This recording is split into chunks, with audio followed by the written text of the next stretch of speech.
The series set in the world of Thezmarr by Helen Scheuerer are some of my all-time favourite romantic fantasy series. I would go as far as saying these are my favourite series that I've read all year, but I get a lot of questions about what reading order I recommend, if I think you have to read one before the other, as well as just general questions about where to start with the series and what all the fuss is about. So in this video, I'll be going through all the different reading orders and letting you know which ones I recommend. I will give you guys a bit of a top line review of both of these, just in case you've never heard of them, but they might be something that you would enjoy. And I'm also going to show you all of the editions I have of the books in this world, because I have quite a few now. I definitely recommend grabbing a hot beverage, maybe getting cozy with a blanket, because I think this video is going to be a longer one. I guess let's start this video by talking about why I love these books so much and why I recommend them so highly. Speaking broadly across both of the series, the world building is immaculate. This is definitely a more high epic fantasy feeling world. It is dark and has really gritty undertones. The characters face struggles with wars and the political structure of the world. I think one of the reasons I love this so much is because of the characters and their love for each other though. And that is all the different types of love, you know, familial love, romantic love, friendship love. The cast of characters is so fantastically built. I love every single one of them. We followed two separate romances, so one romance in Blood and Steel, which is the Legends of Thezmarr, and one romance in Iron and Embers, which is the Ashes of Thezmarr series. And the stories follow two sisters respectively. However, there are crossover characters, and I think if you enjoy one, you will enjoy the other so much as well. There's something about this world that reminds me of The Witcher. There's elements to the combat and the way that these legendary warriors come to be. There's also quite a gritty, gory style of the combat and storytelling. The wars feel epic. I genuinely think this is one of the fantasy series that has struck the perfect balance between romance and fantasy, as well as the story just being so full of juicy bits. I'm talking betrayal. This one is a spicier series as well, so if you like spice in your romantasy books, this could be a perfect one for you. And the journey this series, or both of these series, have taken me on has been quite epic. My favourite side characters are definitely Cal and Kip. There is a really great sense of humour to these books that I really vibed with, and I think that brings a really nice moment of lightness throughout a story that can be quite dark and can be quite gritty. If you can't tell already, I have so much love for this world, for all of its characters, and just generally for the immaculate vibes this series gives off. I think if you're a romantasy fan, this should be at the top of all of your TBRs. I think the Blood and Steel series is going to be the best thing I've read all year. I go back and forth between that and something else, but I do think Blood and Steel is going to take the crown for my book of the year. So I'm not making this recommendation lightly at all. If I had to pick a favourite of the two, it is Blood and Steel. That is purely just based on the characters though. I think I gel a little bit more personally with Thea and Wilder than I did with Ren and Torge in the Ashes of Thezmarr series. But that is complete personal preference. I know so many people that have gone the other way that definitely prefer Iron and Embers to Blood and Steel, so I think it's completely going to depend on which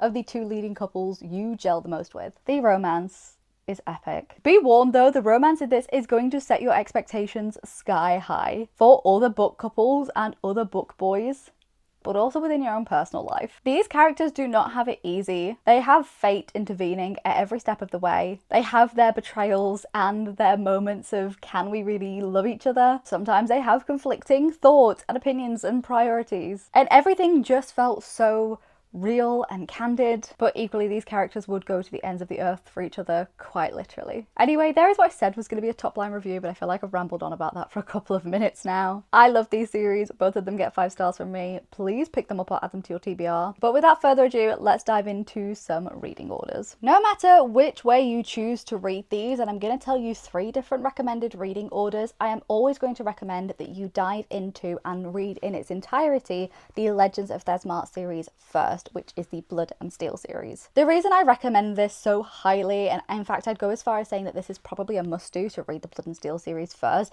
is because a lot of the action that we then are going to go on to see in the Ashes of Thezmarr series is set up in this world. So our characters cross over. Ren and Torge, who are our main characters of the Iron and Embers world, do make their first appearance in this series. The first time they meet is in this series. We get some of their initial conflict and their initial relationship building in this series, but also I think it's really important for understanding the world in Iron and Embers and how desperate the main character is in that story and in that plot line. to understand where she's come from. Both sisters go through hell in this book, or I guess this whole series, all of the books. So I think to truly understand Ren and Torge, where they're at in their relationship, where they're at in the world that they exist in, where they're at within their own personal traumas and overcoming things, it is vital to have read this first. So no matter what reading order I recommend, I always recommend that the Legends of Thezmarr comes first and Ashes of Thezmarr comes afterwards. I'm going to tell you a couple of different ways that you can read the Blood and Steel or Legends of Thezmarr series. I know a lot of you absolutely love reading in chronological order, so that's the one we'll start with. So starting in chronological order, the first thing you're actually going to want to read is a prequel novella, and that is An Alchemist's Vow. Now, I don't believe this is available or has ever been available in a physical format, but you can read this story completely free by subscribing to the author's newsletter. This follows Thea, I want to say maybe the year before we meet her in Blood and Steel. I don't think this is the most necessary thing to have read. I actually didn't know this existed until I started the story. I read this initially after the first book of Blood and Steel. I read book 1 and then I was like, oh, what else is out there? What do I need to read next? And that's when I heard about this book. But I have read it and I did enjoy it. It is short, but I think if you struggle getting your hands on this or you do just want to dive into the main series, you're not going to have any trouble. If you want to be really true to chronological order, then yes, absolutely start with An Alchemist's Vow. The next book you're going to want to pick up if you're wanting to read in chronological order is Slaying the Shadow Prince. I think a lot of you were probably expecting it to be Blood and Steel, but it's not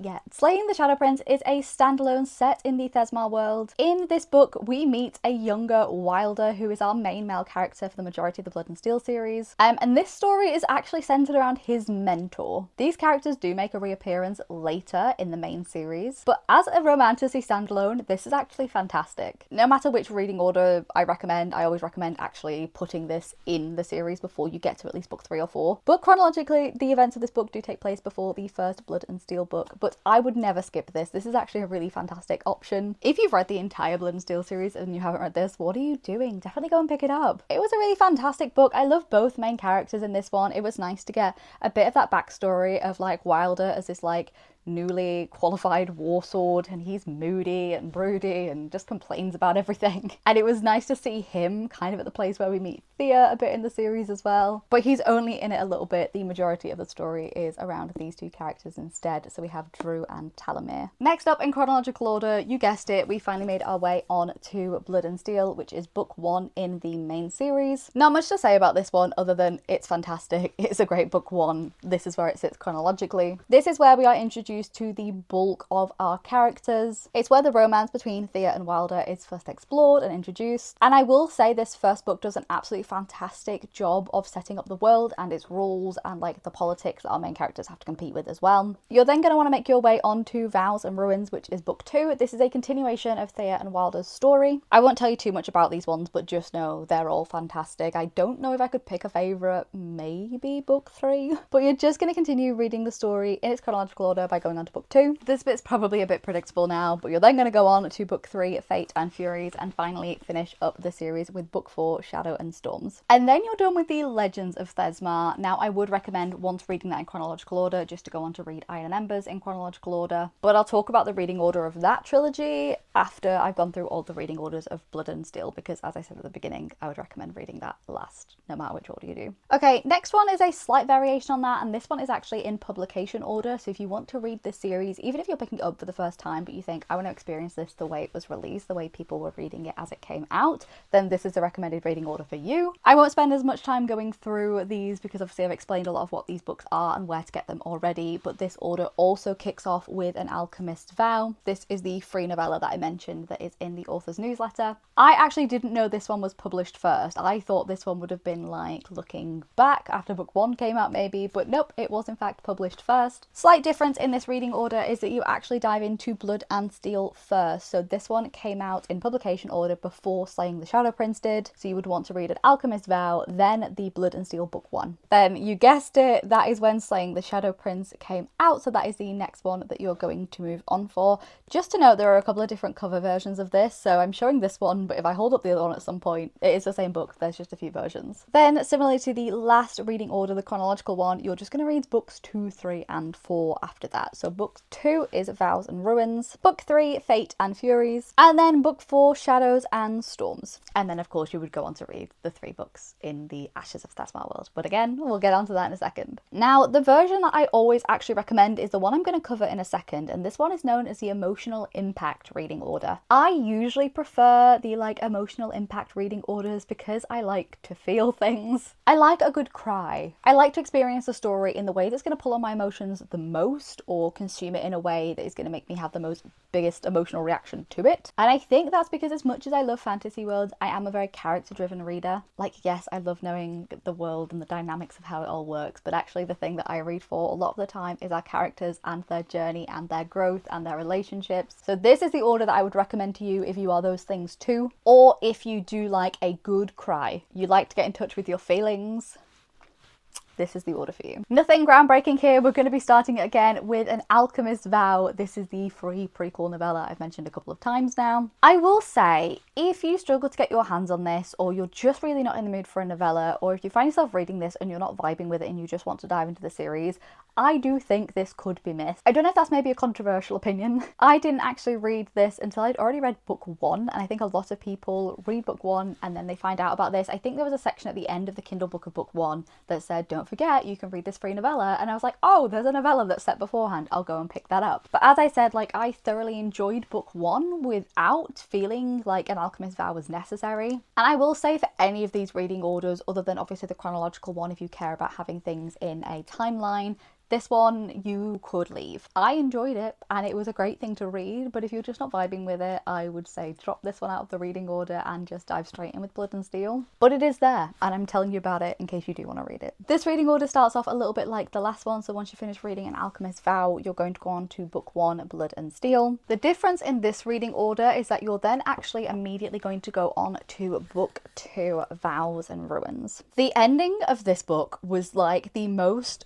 pearl clutching moment of my life. The betrayal in the last few chapters, and the moment it dawned on me what was happening, I feel like I was watching and experiencing the moment it dawned on the main character. This book definitely, if book 3 wasn't out, is a huge cliffhanger. And I have never been so tempted to throw a book across the room as I have in the final chapter. Literally the last 2 or 3 lines of this book was wild. If you've read it, you know exactly what I'm on about. And I was so geared up for book 3. I was ready to dive in, but I stopped myself.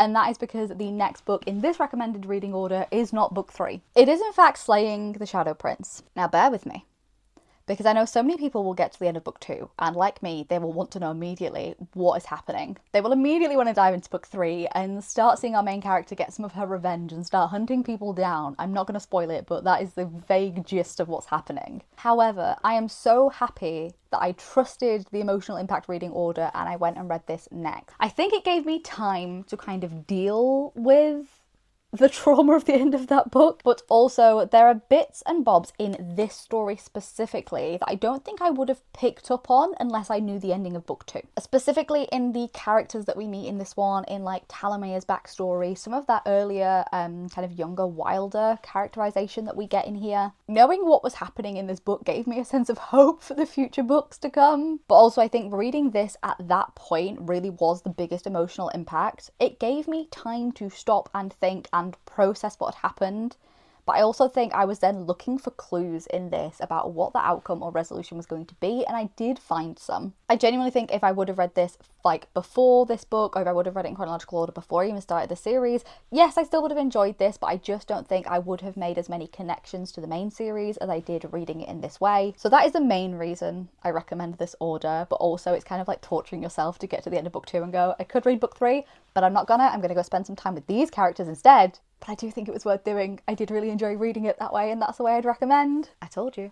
This one is if you like pain. And then finally, you're going to finish up on that one and go into book 3, Fate and Furies. This book was fantastic. And then you're going to finish up with book 4, Shadow and Storms. That's kind of how they all end. I am going to write all of those different reading orders in the description of this video, so if you've kind of decided now which one you want to read, you don't have to go back and try and find it. It will all be written down there. I feel like I've probably just confused some of you, so that might help lay it out a little bit clearer as well if my explanation has been a bit all over the place. But just as a reminder, the one I personally recommend is the Emotional Impact reading order, and that is what I'll call it in the description box. But I will put the other 2 reading orders in there as well, in case they kind of vibe with you more as a reader. Okay, so you have finished Blood and Steel, you've finished The Legends of Thezmarr, you have crossed the first goalpost, congratulations. I will say I've only ever seen one recommended reading order for Iron and Embers, and that is both chronological, publication order, and emotional impact, all kind of wrapped into one. This is just a 3-book series. There's no spin-offs from this other than the books we've already mentioned, and as I said, no matter which reading order you pick, I would recommend doing that first before diving into this. So this bit is really straightforward and really simple. You're going to start with book 1, Iron and Embers. You're then going to read book 2, Thorns and Fire. And you're going to finish up with book 3, Silver and Smoke. At the time of filming, this book isn't out yet, but it is coming out really soon.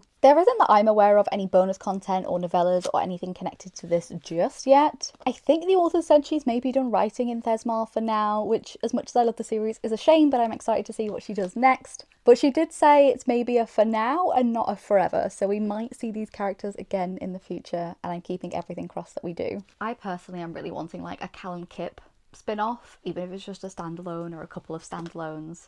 That's really what my heart desires. Before we move on to all of the different editions of this series, or both of these series that I have, I did just want to make a little section about how you can access these books, where you can read them. So I'm mainly going to be speaking about the UK just because that's where I am, but if I know that it's different for certain countries, I will try where possible to align that a little bit. So as for Blood and Steel, in the UK, I have read this whilst it's been independently published, and all the paperbacks that I've shown you today are the indie published ones. I'll give you a deeper dive into those in a moment. These are still kind of available, but this series has been picked up by Tor Bramble, part of Pan Macmillan here in the UK, and the paperbacks are getting a little bit more tricky to find, the original indies. I've seen that this series is re-releasing in October 2026, so basically a whole year from when I'm recording this, but maybe a little bit shorter from when you're watching it, hopefully. And they will be re-releasing these series in hardback. I don't think I've seen any covers released just yet, so they may be the same, they may be similar, they may be completely different. I'm quite excited that this is happening because I think it means that we're going to be getting some hardbacks to match the hardbacks of Iron and Embers. However, as a huge collector of Helen Scheuerer and this series in particular, I have grabbed all of the indie paperbacks, and I had them anyway, but I would recommend if you want to do the same, you do it soon. They are becoming more and more challenging to find. I got all of mine from Waterstones Online, ordering them in. They order directly from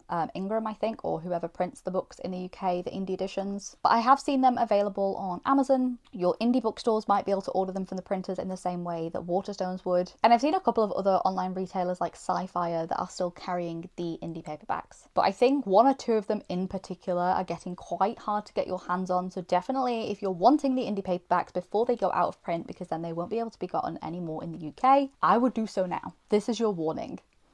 Pause the video, go find them. Just to go back to the Alchemist Vow, as I said, that one is only available through the author's newsletter. If you sign up for the newsletter, you are sent, I think via BookFunnel, the e-file for that, so it's accessible on your phone or on a e-reader device. That one doesn't have a physical paperback or hardback or audiobook option as far as I'm aware. I think the indie books are only available in a paperback, at least I've only ever seen them in a paperback. They may be available in a hardback elsewhere, but I can't find them anywhere in the UK for the indie hardback. However, there are pre-orders already starting to pop up for what is going to be the Bramble Tor traditionally published version of these books in hardback, so you can get those pre-ordered if you want to do so 12 months early. The entire series is also available on Kindle Unlimited, at least in the UK it is, obviously with the exception of an Alchemist Vow, which is just through the newsletter. I will say, I know the Blood and Steel series specifically is on Kindle Unlimited, but I don't believe Iron and Embers or the Ashes of Thezmarr series is. So just a note really, if you have been wanting to read these in ebook format, specifically on Kindle Unlimited, then I would maybe go and grab those soon and read them as quick as you can, just in case they do get pulled as part of that process of going traditionally published. There are audiobooks available for everything in the series, I believe, except for an Alchemist Vow. Slaying the Shadow Prince is included within the books that are available on Kindle Unlimited, and you can also just buy it in ebook, in paperback, and it has 2 different paperback versions, which I'll show you in a second.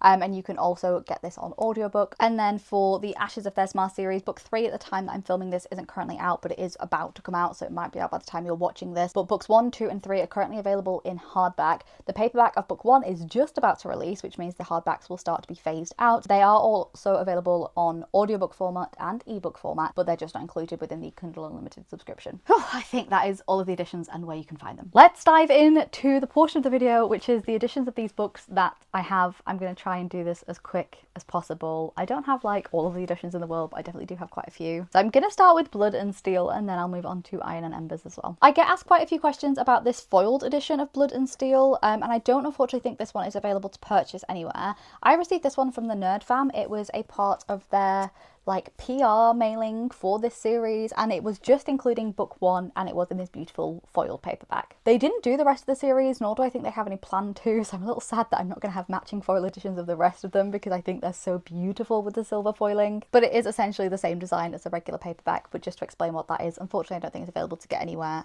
It was part of a PR mailing that came with some artwork and some other bits and bobs as well for the series. Next up for this series are just the standard indie paperbacks. As I said, we will eventually probably get traditionally published paperbacks, but I think we'll be looking at least into 2027 to start seeing those released. So these are the ones that are currently kind of available, kind of becoming less available. But these are just your standard indie paperbacks. They're a little bit taller than regular paperbacks in the UK. I specifically ordered mine from Waterstones just because I know that they order them from Ingram, which I think is a higher quality of printing than if you order these directly from Amazon. But some people don't notice the difference. I think it's just because I'm such an avid collector of these. I just happen to want the Ingram printed ones rather than the Amazon printed ones. But I don't even actually know if Amazon print these because I never ordered mine from Amazon. So if you have ordered them from Amazon, let me know if they were Ingram printed or Amazon printed. Some of you aren't going to care about that. You're just going to want a physical copy of the book. So grab these wherever seems logical to you. The rest of the series is also in those matching kind of indie paperbacks. And again, I got all of mine from Waterstones, but you might want to order them from elsewhere. So Vows Ruins is book 2 in the paperback. And then we have book 3 and 4. So book 3 is Fate and Furies. Book 4, Shadow and Storms, just in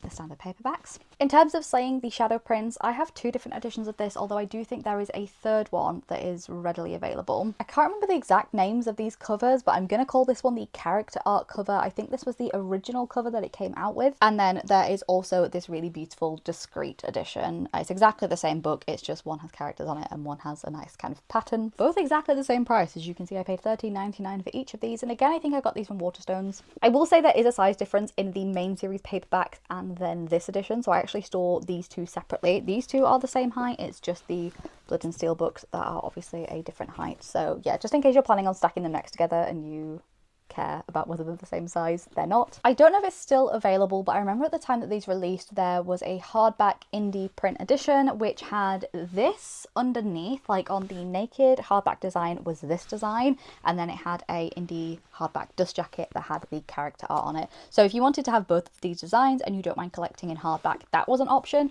I'm pretty sure it's still available, but definitely check. I think yeah, any bookstores or Amazon or anything where they do indie printing will be the best place to grab that. And then we move on to the special editions. I do have some ARC copies of this series, which I will save for last because I feel like they're extra special. But if anyone from Pan Macmillan, Bramble or Tor happens to be watching this and knows there's going to be Blood and Steel ARCs, I would absolutely love to get one to add to my collection. So let me know, besties. But I have 2 different arcs for Iron Embers, so I'll show you that one at the end. Okay, moving on to the special editions that I have in my hands. The first special editions I ever got my hands on for this series are from Bookish and Spice Australia. They have done all 4 of the original Blood and Steel books, and they have since released Slaying the Shadow Prince in a design to match, so I've ordered that as well, but it hasn't been shipped yet. I don't think these are available anymore. I'm not sure that any of the special editions that I have are still available, but I just thought I'd show you these in case you want to try and get your hands on them secondhand, or in case they do a reprint in the future, or maybe you can go buy them for a reprint if you really want one. I'll show you these in as much depth as I can, but just as a note, some of the artwork in here is a little spicy, so those bits I won't show you. But they all have kind of matching foiled cover designs, and these are brand new, completely redesigned from the original. They all have pretty simple sprayed edges, but they do go all the way around and they are very well done. They also have a beautifully designed foiled naked hardbacks. Luckily the character art of this one I can show you.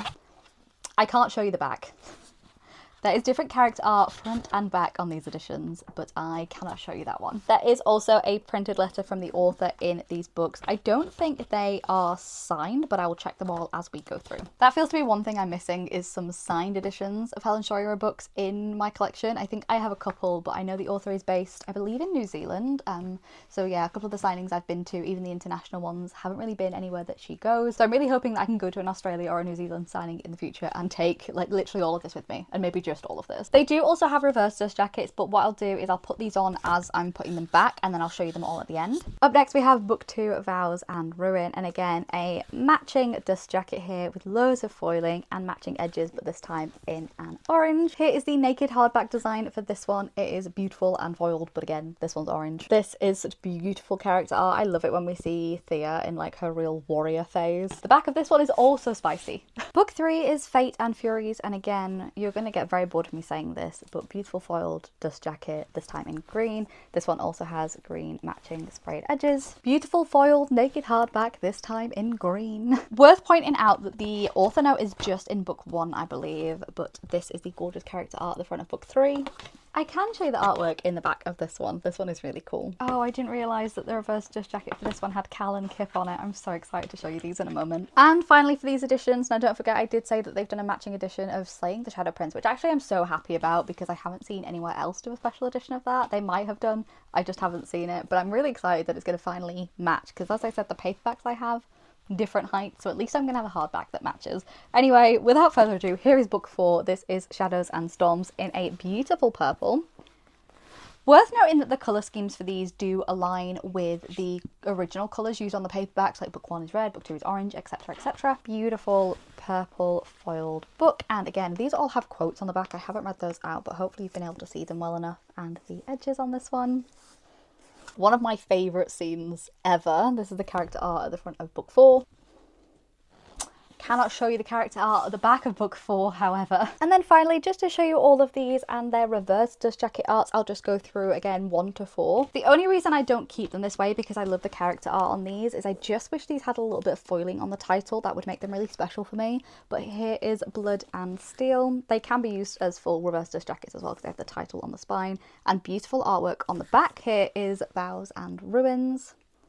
And again, I just wish these had a little bit of foiling. I think that would make them for me. The character art is impeccably done though, I will say. Book 3, Fate and Furies, and here is our beautiful Cal and Kip, some of my favourite characters in this whole world. There's the spine and the character art on the back. And then finally, book 4, Shadows and Storms. And again, just the artwork is stunning, especially on the back of this one. It is beautiful. Next up is the Arcane editions of the first 2 books, Blood and Steel and Vows and Ruins. These came in the most recent Arcane subscription box, and I do believe that they're going to do books 3 and 4 later on. I don't know if they're going to be doing Slaying the Shadow Prince included in that as well, or whether they have plans for doing any of the other books in the world. I almost didn't get these. I almost skipped this month because I have so many editions of it, and then I was like, come on, Becca, it's Blood and Steel, you have to get them. Again, character art on these, I could not complain. They are so beautifully done, and I love how this one is a full landscape the whole way round. I'll show you the edges together because they make the most sense that way. I think they go that way, they do. So obviously when this has books 3 and 4 next to it, it is going to have a full scene of artwork on the edges, which I really enjoy. The naked hardbacks on these for me are absolutely it. I love how, again, beautiful and foiled they are. Can't really show you the artwork in the front of this book, but book 1 in this set does come signed. I can, however, show you the artwork in the back of the book. Again, these have a reverse dust jacket design, so what I'll do is put those on as I'm putting them back on my shelves, and I'll show you them both at the end together so you can see what they look like as a collection. Then a closer look at book 2, Vows and Ruins, and again, gorgeous character art that does span the whole way round. A matching edition for the naked hardback design as well, and again, so much foiling. That's the thing I'm loving about all of these. All of the foiling. Can you tell what I appreciate in a special edition? Again, I cannot show you the artwork in the front of this book, but I think I can. I can show you the back of the book. Book 2 does not come signed, but it does have a full colour map in both book 1 and book 2. Then just to show you the reverse artwork on these dust jackets, so we have book 1, Blood and Steel, and I think similar to the other special editions I have, they've kept the original colour, so book 1 on the paperback is red, book 2 is this kind of like orangey brown, and they have kept that for both of them. So there's book 2. Again, I love these reverse dust jackets. I may store them this way, I'm not too sure. I really like the elements of foiling on these ones as well. It's worth noting there are some other special editions of these books that have been made available. So I'll try and put a picture on screen somewhere, but there were some Bookish Box editions which I have pre-ordered, but they haven't shipped yet, so I don't have those to show you. These always can pop up when they have kind of leftover stock sales, or sometimes they do damaged stock sales as well. So definitely keep an eye on these ones if they're your cup of tea. And I'm sure there are others out there that I've missed or I've just never had the chance to get my hands on. In terms of future special editions for this series, I think the fact that it is now traditionally published really opens the doors for us to get, particularly in the UK, some more easy to get our hands on editions. I am hopeful that Fairy Loot may consider doing a set. They have done Iron and Embers, which I'll show you in a second, and I am hopeful that they're going to continue that series. Probably when it's finished, they'll do books 2 and 3 together. So I'm hopeful that now that Blood and Steel is picked up, they will do matching editions of those 4 books to match that as well. Other special editions I think we might get, particularly for a UK market, I can definitely see us getting some Waterstones exclusives. Another author that comes to mind that this publisher has picked up and done a really good job of the special editions with is Carissa Broadbent. So they originally picked up Carissa's Serpent in the Wings of Night series, and they've recently picked up Daughter of No World series, and both of those got Waterstones exclusives, which had the standard covers but some sprayed edges, and some of them were signed. So worth keeping an eye out for those as well. And then some of the books I'm about to show you for Iron and Embers are international editions that have a sprayed edge. They're the standard hardback with just a bit extra, so I think we may see those for Blood and Steel as well. Obviously nothing to confirm. I don't work for any of these people. Just some fun speculation. Let's dive on to Iron and Embers editions. I have less of these, so let's just take a look at them. As I said, the 3 books in the Iron and Embers or Ashes of Thezmarr world do come in hardback at the moment within the UK. They do have a naked hardback design, but they will just come with a standard plain edge. There was no signed copies that I'm aware of, and these are the covers. So book 1, Iron and Embers, book 2, Thorns and Fire, and book 3, Silver and Smoke. Now for the first 2 books, I have got my hands on those international hardback editions that I mentioned. So these just have a sprayed edge. That is the only special edition feature on these, but this is book 1, Iron and Embers, and book 2, Thorns and Fire. I think they are doing a special edition to match these for book 3. I just haven't managed to pre-order that yet, or maybe I haven't, I've just forgotten about it. Either way, I haven't got my hands on it yet because book 3 is technically not out. This is a lovely early copy from the publisher, but I'm hopeful that I'll get my hands on book 3 of the international edition hardback as well to add to this. These are the naked hardback designs. These come on the standard hardbacks as well, I think, and I think the editions that you can get in Australia and New Zealand, and I think even the indie copies of this, it just still exists some places in the world. Indie, I think mainly for the US and Canada market, they still have this design underneath the dust jacket. Similarly, here is the hardback design for the standard hardback of book 2.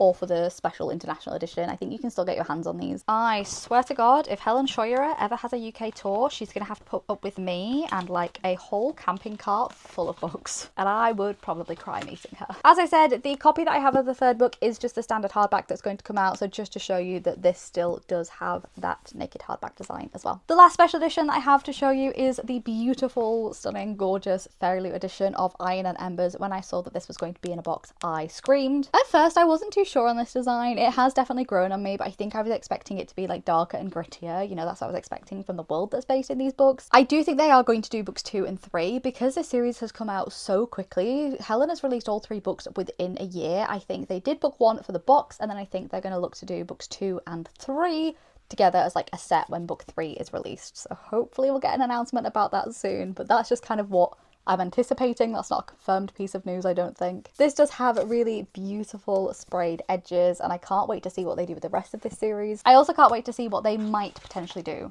with a possible Blood and Steel edition. My favourite part of this whole edition is the naked hardback design. This looks like one of Wren's kind of poisoner books. This is Elixirs and Tonics, a comprehensive guide. Yeah, the purple threw me off to begin with, but it's definitely grown on me. And then the character art of Wren and Torge in this is beautiful, and I believe it is different front and back. Absolutely it is. If you're looking for a Geralt of Rivia style main love interest, definitely pick this one up. This edition is signed as well, so I think that's 2 editions total signed that I have, and it does come with a bound-in typed author note as well. Also a reverse dust jacket on this one, but it is just the standard hardback cover with a colour redesign, so instead of red it is purple. Last but not least, I feel so lucky to have 2 arcs in my collection from Helen Scheuerer, both of Iron and Embers actually. The first one is the beautiful foiled paperback arc. This was from the UK publisher before the book release. So this is what they sent out to reviewers. This is one of my most prized possessions. I will probably be buried with this. And then the other arc copy that I have is the indie arc. This one again was sent out by a US PR company, the Nerd Fam. I really love this one. It says Alchemist, Poisoner, Storm Wielder, which is kind of about Wren. If you've read it, you know exactly what this refers to. But I really like this. It's quite nice that it is just kind of like an indie paperback. And it is the only copy of Iron and Embers I think I'm going to get my hands on that is the same height as Blood and Steel as well. As in the Blood and Steel indie paperback. So that is everything I think I could possibly tell you about the Legends of Thezmarr series and the Ashes of Thezmarr series by Helen Scheuerer. If you haven't gauged already, I really like these books. I get quite nerdy about them. And I would absolutely recommend you give these a read if you are a fan of fantasy romance. A bit of a longer video video from me today, but hopefully that was helpful to some of you. Or if you just had me whittering on in the background to fill some noise whilst you get reading or do some stuff around the house, that is also fine. Definitely let me know in the comments if you want to see me do any more videos like this for any other authors or series where I talk about the recommended reading orders and like go through my different editions. The ones I can think of the top of my head that are like longer or maybe would warrant that would be like the Zodiac Academy world or From Blood Nah. Or if there's an author you know I absolutely love like Ava Reed or Adrian Young that have a lot of books out and you don't know where to start with, let me know that too, because I'm more than happy to sit here for another hour and yap about books that I love. If you like this video, then make sure to give it a like, and if you enjoyed your time here today, then you might enjoy the other videos that I'm uploading, so make sure to drop a subscribe as well. And I think that's everything. I will see you in the next one.